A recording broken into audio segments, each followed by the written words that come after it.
مخاطبین از رسانه پشت ماجرای فیلم استاندار سابق یادتونه یعنی تیم میگه که منم دالشونی رو آقای گلزار جابجا کرد. سلام علیکم و رحمت الله و برکاته. مخاطبین عزیز رسانه پشت پرده سلام میکنم بهتون و امیدوارم که هر کجا که هستید بنده امین فردین رو که میبینید حال دلتون خوب باشه، سالم و سرحال باشید. امروز در برنامه پشت پرده میخوایم یکی از این آخوندها رو با همون ادبیات خودشون اعوذ بالله اینطوری افشا بکنیم که ماشاءالله هر روز این افراد فیلمای کنکونکیش بعد بیرون دیگه تو بهتون بگم.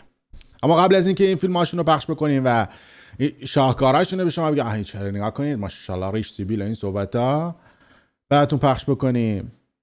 کانال پشت پرده هم الان سابسکرایب بکنید که اگر سابسکرایب بکنید به فرموده ایشون شما 50% از راه بهشت رو رفتید. اون 50% دیگه شما برگردیم به لهجه خودمون. بچهای حقیقت بالا شهر تهران هستیم و البته چند سالی هم خارج از کشور بودیم. لهجه اینا به حال تغییر میکنه. 50% از مسیر بهشت رو میرید. یه 50% دیگه باقی میمونه که اونم ان شاءالله ویدیوها رو کامل ببینید بهشت رو رفتید. خیالتون راحت، من گارانتی میکنم این صحبت. و حتما هم از این اسپانسر محترم برام حمایت بفرمایید. قابل توجه این افراد با این همه ریش سیبیل، یعنی خجالت بکشید. این ریش سیبیل شما لامصب، حالا غیر از چی پیش اینا صحبت بگذاریم، اینا یعنی 6 ماه حبس بدون ملاقات داره. خجالت بکشید از این ریش، یعنی امام و این صحبت. حالا کار نمی، به حال از این اسپانسر شما حمایت بفرمایید. اینا بسم الله اولش کنم. خواستم عرض کنم خدمت شما ایشون جناب آقای حجت الاسلام و المسلمین سعادتی هستند که مسئولیت حفظ و نشر آثار امام رو بر عهده دارن و یه چند تا سمت دیگه به عنوان کارشناس مذهبی، امام جمعه، نماینده فلانجا و از این صحبت ها فعالیت میکنن که فیلم لواط ایشون هم در اومد. بعد این آقایی که این ور شطرنجی کردم، البته تصاویرشون چون قابل پخش نیست و نمیشه پخش کرد و اینا، تا خشتک ما شطرنجی کردیم که حقیقت امام و انقلاب اسلام به خطر نیفته. میتونید تصاویر بدون سانسور و با کیفیت فول اچ دی و کثافت کنید، حال آدم یعنی به هم میخوره. این افراد رو حتما در کانال تلگرامی برنامه پشت پرده ببینید. من گذاشتم، پین کردم، بارها هم گفتم، تکرار مکررات. الان میگید که باز این چقدر داره حرفای تکراری میزنه، اما خب به هر حال یه سری مخاطب داریم که با سرچ کردن یه سری موضوعات توی گوگل یهو به رسانه پشت پرده توی یوتیوب برمیخورن. ممکنه که ویدیوهای قبلی رو ندیده باشن، زارت همین ویدیوهایی که الان هست رو دیده باشن. بعد بهتون میگم که ما ویدیوهای کامل این افراد رو در کانال تلگرامیمون میذاریم، به خاطر اینکه قوانین در یوتیوب سختگیرانه است، در اینستاگرام سختگیرانه است و اصلا اجازه پخش این تصاویر رو ما نمیدیم. فقط یه سری دیتیل و اتفاقات و کارهای اداریشون رو برای شما اینجا افشا میکنیم. خود فیلم رو میتونید برید اونجا ببینید، تصویر سازی بکنید و بارها هم گفتم 100 رحمت به خروس. یعنی آدم این فیلم ها رو میبینه. حالا یکی دیگه شون بود، یعنی بعد میدیدی این مرده اون یکی رو بغل میکرد با اینقدر ریش و پشم، این یکی مرده داشت ظرف میشست، اون یکی اومد اینجوری گرفت و تشریح میکنم که بعد تصویر رو ببینید خودتون توی تلگرام. خلاصه همونجا لب اوپن کار اداری رو انجام داد و صحبت ها دیگه نگم براتون. این حال میکنم اینا هم همینطور. این مرده که میبینید یه دونه لباس زنانه پوشید و از این صحبت ها که توی فیلم مثلا ببینید کرکوپرتون میریزه، کلن 33 ثانیه هم بیشتر طول نمیکشه. یعنی از لحظه آغاز کار اداری تا پایان کار اداری 33 ثانیه. یعنی من نمیدونم ایشون کی فرصت کرده اون تور رو توجه بکنه که بیاد بیرون. اینا دیگه نمیتونم خیلی صحبت کنم، واسه صحبت کنم. 33 ثانیه یه قوتوی، یه موزی، یه چیز. حالا با اینا کار نداریم. من موندم این فیلم افراد که یکی پس از دیگری داره افشا میشه، چرا یکیشون رو دستگیر نمیکنن؟ چرا یکیشون رو بازداشت نمیکنن؟ به خاطر اینکه همه تو همدیگن، همه با همدیگه رابطه دارن اونجا.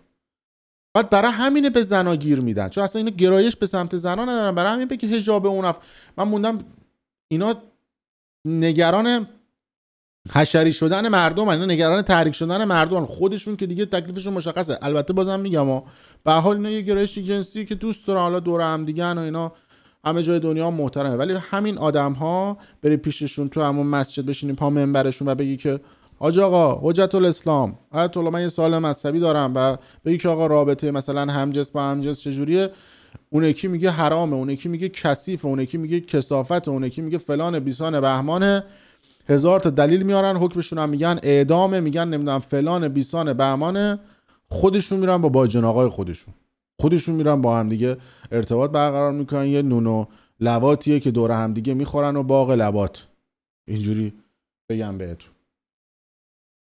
ولی به مردم که میرسه با کوچکترین خطایی، با کوچکترین اتفاقی طرفو میگیرن میندازن زندان، هزار تا وصله بهش میچسبونن. اونی که تخلف کرده، اونی که یه کار کثیف کرده، البته این ریشه در کف جامعه ایران داره و خیلی از آدم‌ها حتی مردم عادی هم این قضیه درونشون نهادینه شده. با سند و مدرک بهتون میگم. اون کسی که افشاگری میکنه، اون کسی که حقایق رو میگه، اون کسی که مثل ما میاد حقایق این آدم‌ها رو میگه، فوش میخوریم. میگن که شما آبروی مؤمن رو بردید، امام انقلاب اسلام رو به خطر انداختی، آبروی مؤمن رو بردی، خداوند ستارالعیوبه.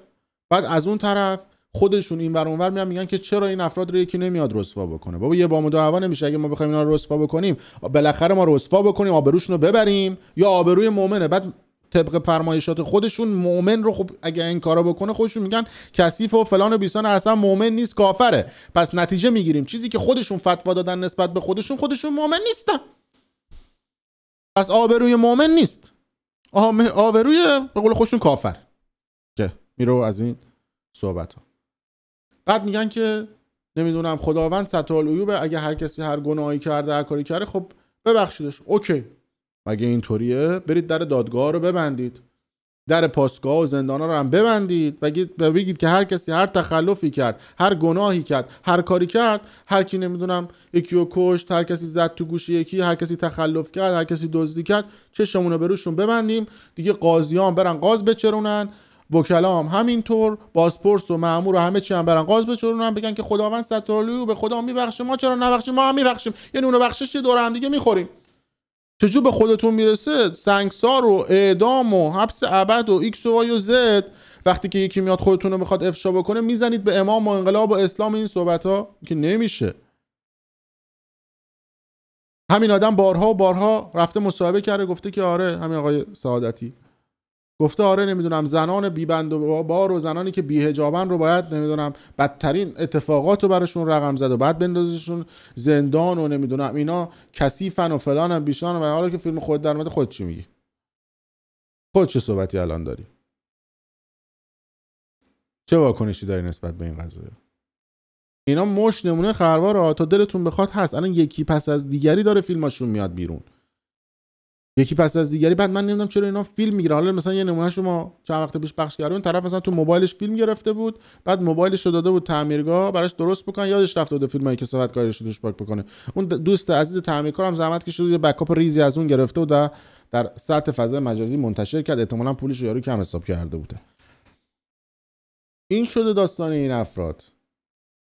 حالا اگر میشه آبروی مؤمن، اگر میشه این صحبت‌ها، خب اینا ببخشن اون آدمایی که میان از این صحبت‌ها میکنن و افشاگری میکنن رو.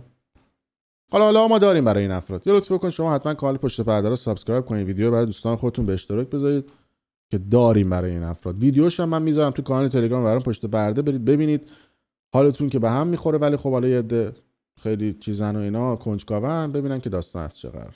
خیلی مخلص.